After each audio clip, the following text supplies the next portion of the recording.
Much, Ken, and hello, everyone. It's wonderful to be with you virtually this evening from across the country.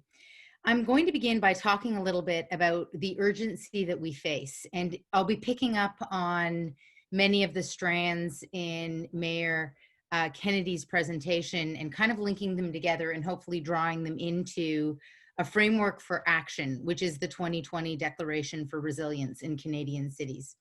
And I want to begin by saying this, that if there's ever been a moment in history when it's been apparent that we have a dire and stark choice about our future in front of us, it is this moment right now. We have a public health crisis. We have a climate crisis. We also have a social justice crisis. And on top of that, we have a housing crisis. But of course, all four of these crises are linked together. They're one and the same. And addressing them and overcoming them and really creating a way for humanity to continue forward into the future is going to demand us thinking strategically about all four of those crises together and collectively. And this is actually a pretty hard thing to do. We like to pick teams. We like to identify, this is my issue, and I'm going to, dig my heels in, and I'm going to fix my issue. But I would argue that it's impossible to fix any one of these issues without fixing all of these issues. So there's a level of complexity that we're dealing with in this moment in history that can be quite intimidating and can lead us to inaction. The challenge is, it became very clear at the beginning of this pandemic, I would say back in April or May, that there's really a fork in the road. There was a growing discourse, which has continued to be perpetuated across the globe, that cities are part of the problem, that we're going to retreat from our urbanism because our urbanism has given us all of these challenges. Our urbanism has given us a public health crisis. Our urbanism has given us a climate crisis. Let's face it, it's where our environmental footprint is the greatest. Our urbanism has given us and demonstrates the incredible disparities in wealth and racial inequalities. We see that in our cities. And of course, access to housing and exclusion from housing, which is of course a basic human right, is something that is most transparent in our cities. So pretty quickly, there's been a bit of a pile on with respect to cities and a risk, an identification that we need to somehow retreat from our city building. We need to go somewhere else. The Great Urban Project, as of, let's say, March 2020, was dead. Well, in fact, I think we're calling it too soon. I beg to differ. And I beg to differ because I believe that we actually need to go deeper into our urbanism. And this is critical for our long-term planning. The risk, of course, is that we continue to repeat the mistakes of the past. And we've made incredible mistakes in our urbanism and in our city building. It's one of the reasons why many of these challenges are so present. They're so in our face. But on the flip side, we know that our urbanism holds the potential, it holds the opportunity to upend racial division and systemic racism. It holds the potential to address our climate crisis. It holds the potential to create healthier places for living, where we are more in harmony with nature as opposed to being in complete conflict with the natural world. Our urbanism actually offers all of those things. And it's for that reason that we penned the 2020 Declaration for Resilience in Canadian Cities. Recognizing that there was a fork in the road, recognizing that there was retraction from our urbanism, we essentially, a group of urbanists across Canada, we asked the questions, what would a vision look like? What would specific actions look like that would in fact drive us deeper into a resilient urbanism? And that's really what you see in the declaration, the 2020 Declaration for Resiliency in Canadian Cities, which of course has been signed by academics and developers and environmental activists and land use planners and architects and designers, literally from coast to coast, have signed on to this as a statement of really hope for action for the future. Pulling together the 2020 declaration was really about asking the question, if we were to make this easy, to identify the starting points, the key actions, the things that we can do now that we've sort of missed in the past 10, 20, 30 years in our urbanisms, the things that we could do right now that would put us on the path towards a more resilient future, what would those things look like? And we begin in the declaration with a recognition that our current urban form has had profound detrimental effects on New Canadians, on Indigenous people, on racialized populations, and on lower income workers. And a recognition that these groups, and we've seen this accelerate during COVID, these groups have disproportionately suffered from the effects of homelessness and gentrification, as well as growing racial and class-based segregation within our cities. And so if we can begin with that acknowledgement and that recognition, it can position us to begin to be strategic, to find and to bring an authentic, equity-based lens to our city building and start identifying some of the actions that are going to move us away from this disastrous path that we've been on. And so we identified in the 2020 declaration, and Rachel has put into the chat the link to the declaration if you want to look that up as I'm talking. We really divided the declaration into three key areas. The first one being ensuring the responsible use of land. And I'll talk a little bit more about what we mean by that, but some of what Mayor Kennedy was talking about in his presentation actually started to get at some of the actions that exist within that framework. The second is accelerating the decarbonization of our transportation systems. And let me just say, this isn't just about throwing up bike lanes all over a city. Nothing could be more pertinent to long-term planning than accelerating the decarbonization of our transportation systems. Because one of the reasons we've ended up with the long commute, whether it's on transit, whether it's in a car, is because we've failed to create complete walkable neighborhoods. We've sort of bought into the idea of the long commute as being foundational to urban life, as being foundational to modern life. And upending that is something that we do more so through our land use planning than any other kind of initiative that we can embrace in our cities. And the last area is embracing sustainability in both our built and our natural environments. So within those three key areas, beginning with the responsible use of land, we essentially identified key tangible things that can be done now.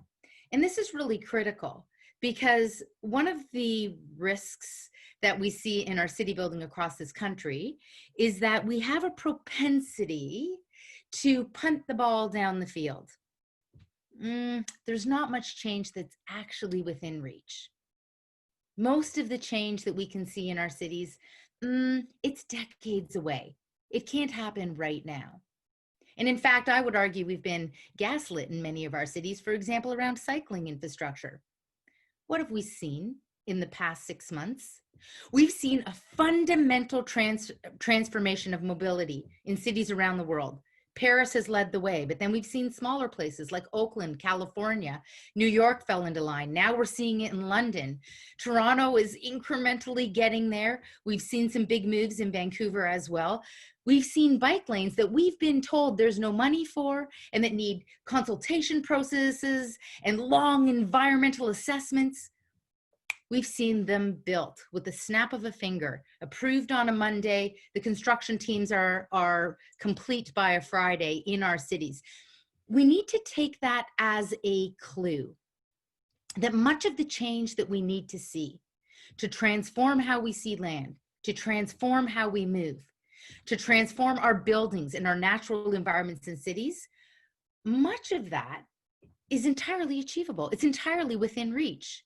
It doesn't take some multi-yeared consultation process to redo all of our land use planning. I honestly think that's a very 90s approach to change. The approach to change that we must embrace, including right now in our long-term planning, is to recognize the urgency, the terrible haunting truth of this moment in history is that there's no technology that will save us.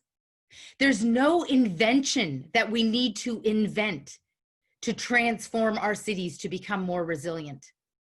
There's no new construction material or construction methodology that's required to provide housing for everyone.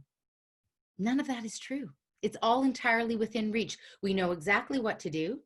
And it takes a combination, I believe, of a groundswell of constituents at the grassroots in cities who advocate and demand change from their leaders, and leaders who have the tenacity to lead, to do what needs to be done in this moment. And of course, one of the stars of this moment in history is the mayor of Paris, who's transforming Paris. It's not been easy. She's already had a campaign that's been undergoing for 5 years. And she's ended up at the Supreme Court in France, people opposing her integration of bike lanes, opposing the removing of cars from the downtown core. This has been fraught with opposition and legal battles. But she's done something incredibly profound. And it shouldn't be, but it's something that we see every great leader does. She's led with a vision and very clear values that she has been unwilling to compromise. And I would like to suggest that that's at the core of creating resilient cities in the 21st century. You can take a look at the declaration. There are 20 very specific actions that will have transformative impacts in our cities. Everything from enacting a moratorium on the construction and reconstruction of urban expressways and highways, containing suburban sprawl.